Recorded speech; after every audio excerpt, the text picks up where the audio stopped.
allons parler d'un pays voisin et ami. C'est la Tunisie. Il y a une exposition qui revient sur les tournants et parfois les tourments historiques qui ont mené à la Tunisie moderne. Et cette exposition est tout à fait intéressante, comme va vous l'expliquer maintenant Myriam Sera. Et puis en plus, dans ce pays-là, il y a énormément de téléspectateurs de Télématin que nous saluons. C'est exactement ce que j'allais dire. On nous perd beaucoup en Tunisie, c'est vrai. Depuis longtemps. Et depuis longtemps. Ouais. Et d'ailleurs, tout le monde vous embrasse, hein, j'en profite pour passer le message. Et vous êtes le bienvenu. Oui, c'est le mot qu'on prononce. Tout à fait. Dès que vous mettez Dès qu'on le pied, arrive là-bas, oui, c'est bienvenu. Bienvenue. Alors l'exposition dont on parle effectivement s'appelle L'éveil d'une nation et elle est en effet pensée pour commémorer le 60e anniversaire de l'indépendance de la Tunisie et le 5e anniversaire des révolutions arabes et notamment évidemment la révolution tunisienne. C'est une exposition à l'initiative de la Fondation Rambourg avec à la tête Olfa Rambourg. Si vous voulez, cette fondation lutte en fait pour l'éducation et la culture en Tunisie. Ah oui. Et donc la fondation a travaillé main dans la main avec l'Institut du patrimoine et le ministère des Affaires culturelles.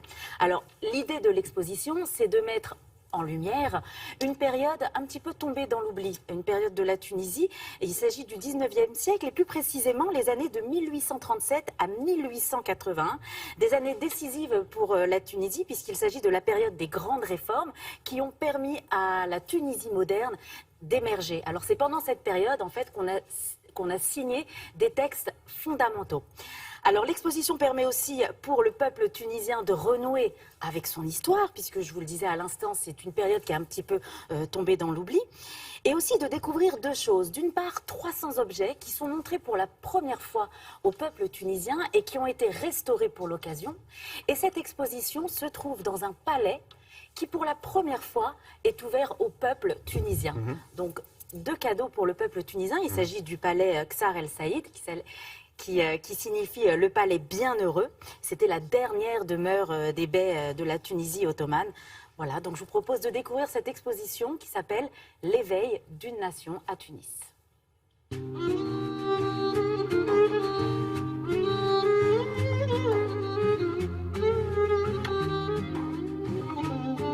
Le but de cette exposition est vraiment de faire connaître une période historique très importante à tous les Tunisiens, de 1837 à 1881.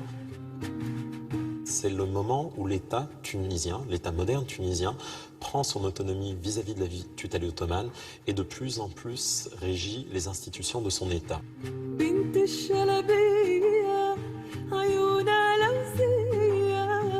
Vous avez des objets, on va dire, de tradition ottomane, et puis beaucoup d'objets qu'on importe d'Europe et qui montrent un peu l'évolution du goût. Les dignitaires s'habillent en habits d'apparat européens, de tradition européenne, et de plus en plus l'évolution du goût, du cadre palatial, des peintures, du mobilier reflète une influence de plus en plus importante de la France et de l'Europe.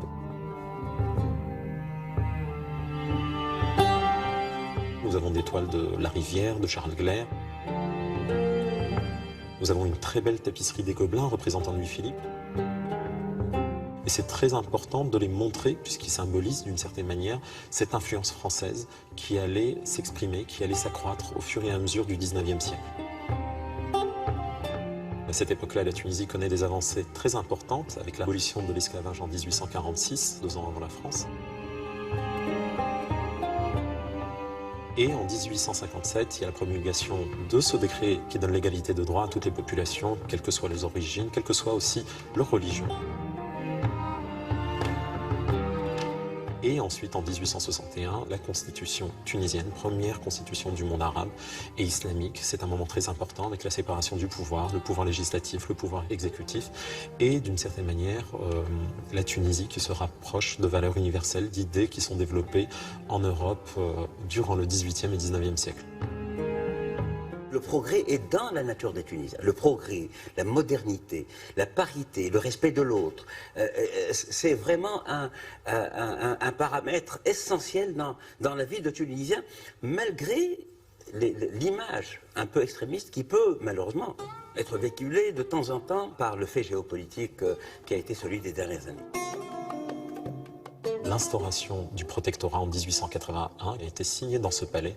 Nous présentons d'ailleurs le décret pour la première fois au public. Nous présentons également la table, le guéridon sur lequel a été signé ce décret qui lançait la Tunisie dans une nouvelle ère de son histoire. Jusqu'à l'indépendance du pays en 1956. Et d'ailleurs, nous avons ouvert cette exposition pour commémorer le 60e anniversaire de l'indépendance tunisienne, mais également le 5e anniversaire de la révolution tunisienne. Voilà. Alors, l'occasion pour vous d'aller visiter ce beau pays et cette capitale. C'est jusqu'au 27 février, si jamais vous passez par là.